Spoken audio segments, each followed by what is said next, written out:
अधिक मास जानते हो ना, अब की बार आ रहा है, चालू होगा। 2 जेठ हैं,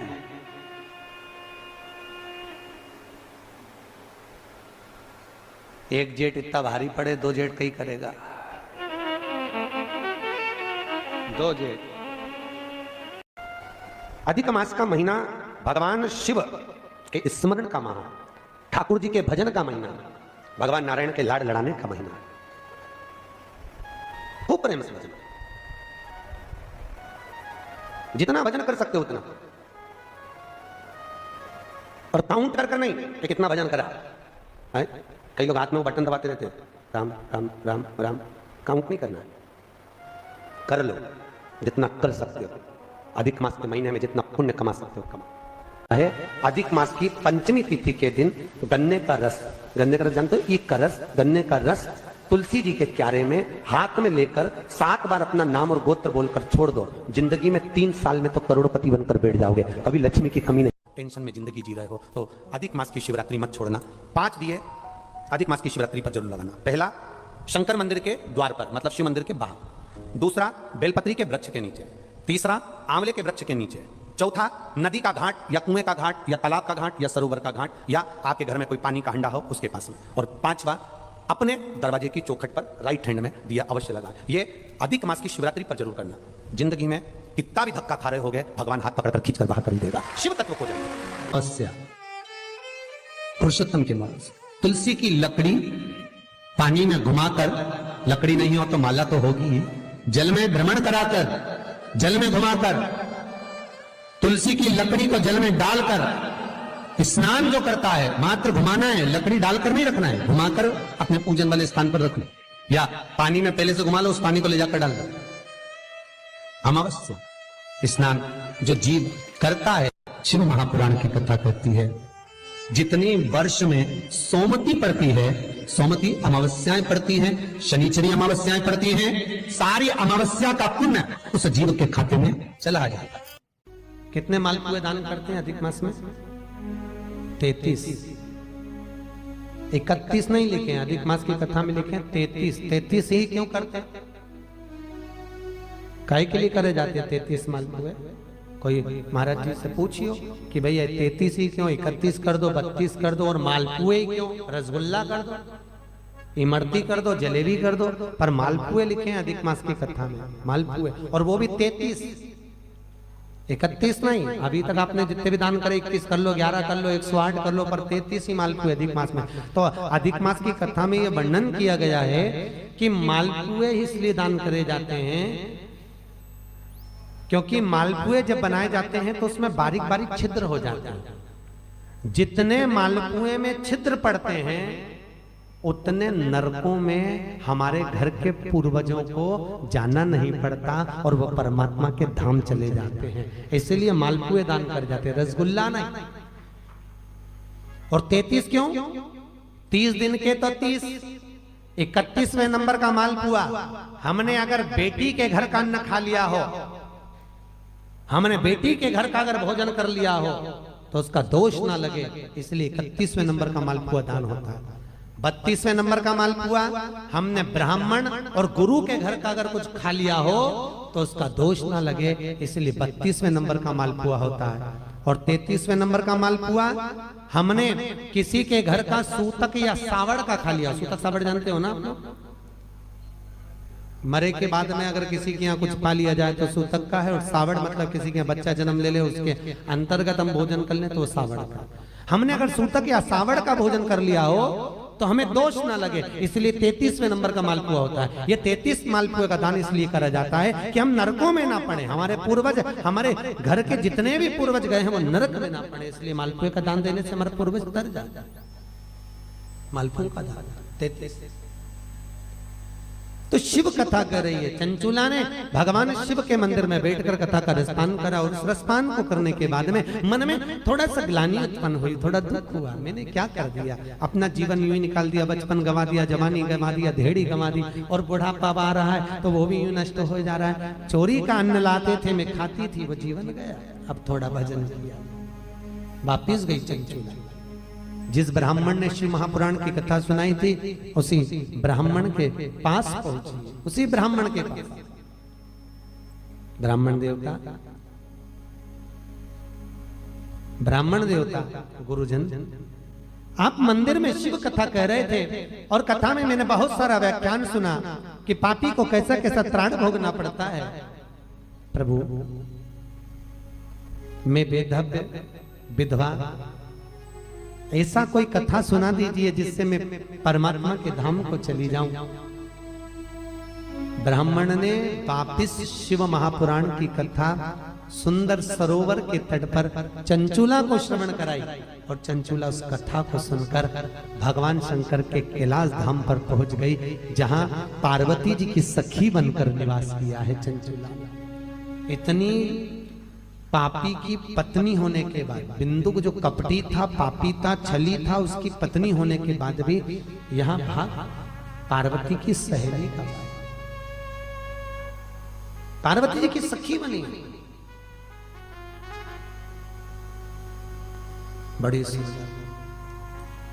चंचूला के मन में आया कि मैं तो पार्वती जी की सखी बन गई, मैं पार्वती जी की सहेली बन गई, परंतु मेरे मन में एक दुख है, क्योंकि मेरा पति, अब मैं सहेली बनकर निवास कर रही हूँ, मेरा पति जिसने छल करा, जिसने चोरी करी, जिसने कपट करा, जिसने बेईमानी करी, जिसने प्रपंच करा, वो तो एक प्रेत योनि में हो गया, प्रेत योनि में घूम रहा है। उसकी मुक्ति कैसे हो, उसका मोक्ष कैसे हो?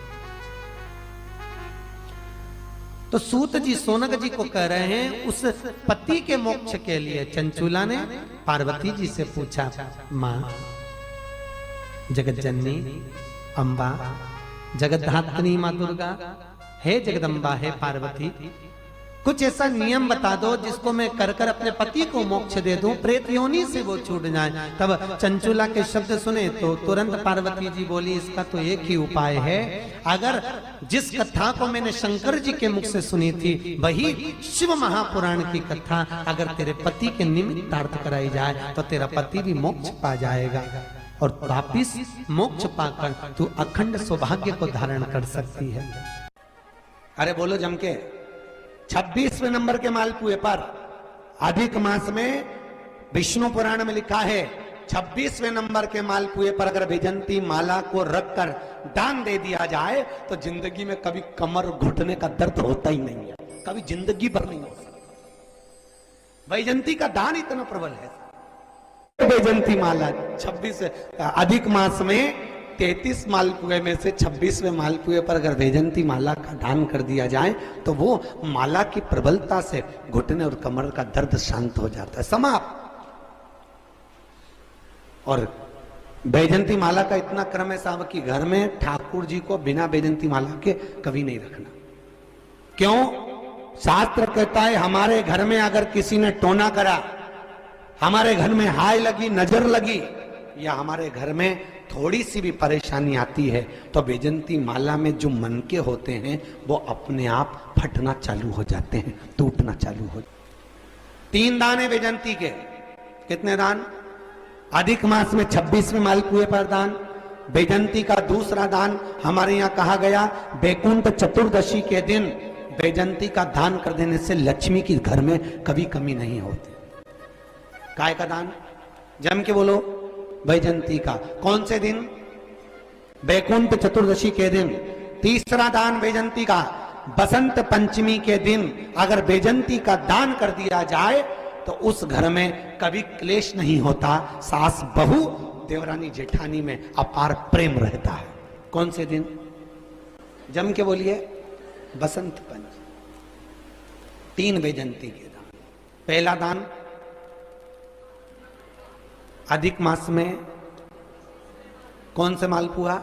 26वां मालपुआ वैजंती का दान। दूसरा बैकुंठ चतुर्दशी के दान, किसके लिए? लक्ष्मी के लिए। तीसरा बसंत पंचमी के दिन वैजंती का दान, काय के लिए? घर परिवार में प्रेम को बढ़ाने के लिए।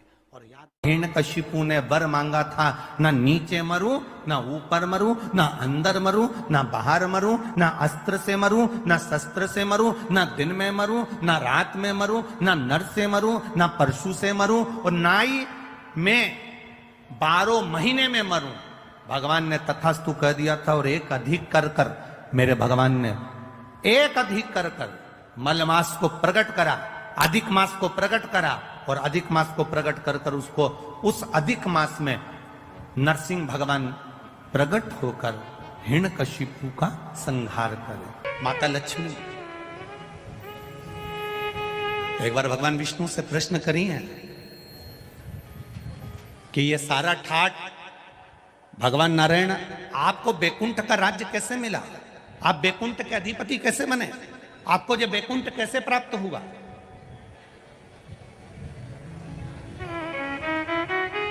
राम जी महाराज, भगवान विष्णु आप राम जी के अवतार हुए, राम जी बनकर आपने अयोध्या का राज्य भोगा, कृष्ण का अवतार लिया, द्वारका का राज्य भोगा, मथुरा का राज्य भोगा, ब्रज का राज्य भोगा।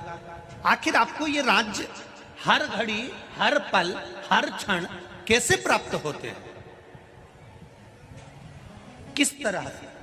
भगवान विष्णु से माता लक्ष्मी ने प्रश्न करा है विष्णु पुराण के अंतर्गत, और कुर्म पुराण में भी इसका वर्णन प्रश्न किया। ये आपको सुख कैसे मिल जाता है? आपको बैकुंठ का राज्य मिल गया, आपको द्वारका का राज्य मिल गया, आपको अयोध्या का राज्य मिल गया, आपको रावण की लंका दूसरे की थी वो लंका का राज्य आपको प्राप्त हो गया। ये कैसे प्राप्त हो जाता है? भगवान विष्णु ने अपनी धर्म पत्नी माता लक्ष्मी से कहा, लक्ष्मी मैं प्रतिदिन शंकर के शिवलिंग की आराधना करता हूं। लक्ष्मी जी ने कहा, क्या नाथ मैं शिवलिंग की आराधना कर सकती हूं? क्या मैं शंकर के शिवलिंग का पूजन कर सकती हूं, उसकी आराधना कर सकती हूं? भगवान कहते हैं, भगवान विष्णु ने माता लक्ष्मी से कहा, लक्ष्मी सारे देवी देवताओं ने अलग अलग शिवलिंग का निर्माण करा, किसी ने पारद का शिवलिंग बनाया, किसी ने मोती का शिवलिंग बनाया, किसी ने स्फटिक का शिवलिंग बनाया, किसी ने स्वर्ण का शिवलिंग बनाया, किसी ने हीरे का शिवलिंग बनाया, किसी ने पन्ना का शिवलिंग बनाया। तुम्हारी मर्जी पड़े, तुम वो शिवलिंग का निर्माण करो। माता लक्ष्मी ने सुंदर आनंद के साथ एक पुखराज का शिवलिंग का निर्माण करा और सुंदर माता ने उस शिवलिंग की आराधना और पूजन करना प्रारंभ कर दिया। अब क्या मिला माता लक्ष्मी जी को? लक्ष्मी जी को मिला क्या?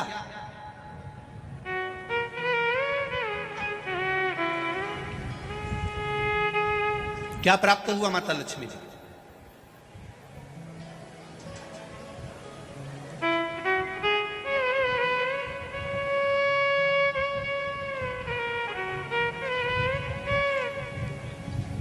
भगवान कृष्ण की प्रिया है राधिका जी, राधिका जी के प्रिय हैं भगवान कृष्ण।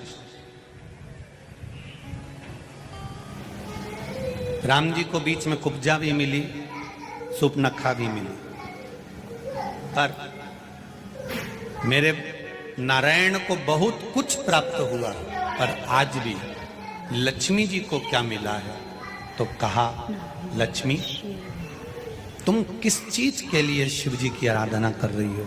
लक्ष्मी जी कहती हैं, बस आपके चरण की सेवा मुझे दिन रात मिले। नारायण कहते हैं, मैं तो भगवान शिव के सेवा में लगा रहता हूं और आप मेरे चरण की सेवा मांग रही हो? तो मेरे चरण की सेवा ऐसे नहीं मिल सकती। कोई देगा तो वो देवाधिदेव महादेव ही दे सकते। घोर तप माता लक्ष्मी ने करना प्रारंभ करा। शिवलिंग का स्नान कराती, शंकर भगवान का अभिषेक करती, शंकर भगवान की पूजन करती, शिव जी का सुंदर आनंद से श्रृंगार करती। मेरे देवाधिदेव महादेव, मेरे काल अधिपति महाकाल राजा, मेरे विश्वनाथ भगवान स्वयं उस शिवलिंग में से प्रकट होकर बोले, लक्ष्मी तुम्हें क्या चाहिए? लक्ष्मी जी कहती हैं, प्रभु आपने मेरा विवाह नारायण के साथ तो कर दिया, पर नारायण दिन रात आपकी सेवा में लगे रहते हैं, तो उनके चरण मुझे नहीं मिल पाते। शंकर भगवान ने कहा, मैं वचन देता हूं लक्ष्मी, तू नारायण के चरणों में सदा विराजमान मिलेगी।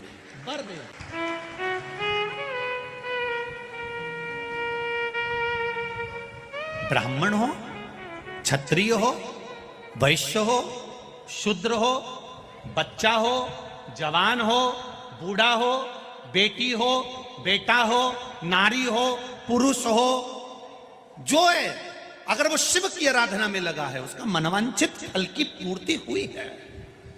प्राप्ति हुई है। और कोई तुमसे कहे कि स्त्री शंकर भगवान का आराधना कर सकती है, पूजन कर सकती है, तो दूर नहीं जाना। ये जो शिव पुराण है हमारे पास में, गीता प्रेस गोरखपुर की, उसका दर्शन मैं आपको करा देता हूं। ये शिव पुराण गीता प्रेस गोरखपुर की है, तुम भी बाजार से लेकर आना। इसका 73 नंबर का पेज निकाल कर पढ़ना विद्येश्वर संहिता में से। उसमें लिखा हुआ है, जो नारी शंकर भगवान का स्नान कराती है, श्रृंगार करती है, पूजन करती है, वो संसार सागर से मुक्त होकर मां पार्वती की परम सखी बनकर विराजमान होती है। यह विद्येश्वर संहिता कह रहे।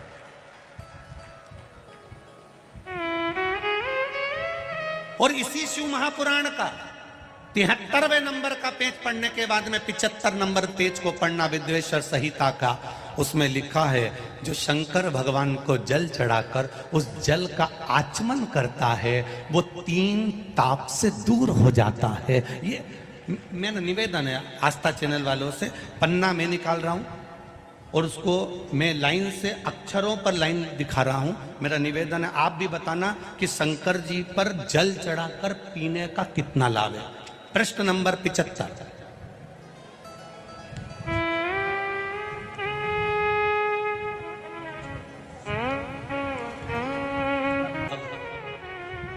आस्था चैनल से निवेदन है, और आप सब भी एलसीडी पर ध्यान देंगे, और अपने अपने मोबाइल पर भी, जितने लोग टीवी पर कथा सुन रहे हैं वो, मोबाइल पर सुनने वाले वो, जो लोग कहते हैं शिव जी पर जल चढ़ा हुआ नहीं पीना चाहिए, उसके लिए मेरे वेद व्यास जी लिख रहे हैं, पेज नंबर 75 विद्येश्वर संहिता। ध्यान रखिएगा, जो मनुष्य, उंगली पर ध्यान देंगे जो टीवी पर चल रही है, जो मनुष्य शिवलिंग को विधि पूर्वक स्नान कराकर उस स्नान के जल का 3 बार आचमन करता है, उसके कायिक, वाचिक और मानसिक तीनों प्रकार के पाप शीघ्र नष्ट हो जाते हैं। ये शिव पुराण। अब शंकर भगवान के शिवलिंग पर चढ़ा हुआ नैवेद्य, शंकर भगवान के शिवलिंग पर चढ़ा हुआ प्रसाद खा सकते हैं कि नहीं खा सकते? कोई कहता है महाराज जी स्वान की योनि हो जाएगी, कुत्ता बन जाओगे, कोई कहेगा ये बन जाओगे, कोई कहेगा वो बन जाओगे। अब उसको पढ़िए, पेज नंबर 75 शिव महापुराण विद्येश्वर संहिता। मेरी उंगली चल रही है, वहां पर ध्यान देना। भगवान शिव का नैवेद्य अग्रह है। इस भगवान भावना को मन से निकाल दें कि शिव जी का चढ़ा हुआ प्रसाद नहीं खाया जाता, ये भावना मन से निकालें। शिव के नैवेद्य को देख लेने मात्र से भी सारे पाप दूर हो जाते हैं, खाने की तो बात ही दूसरी है। अब क्या लिखा है अगली लाइन, उसको खा लेने पर तो करोड़ों पुण्य अपने भीतर आ जाते हैं।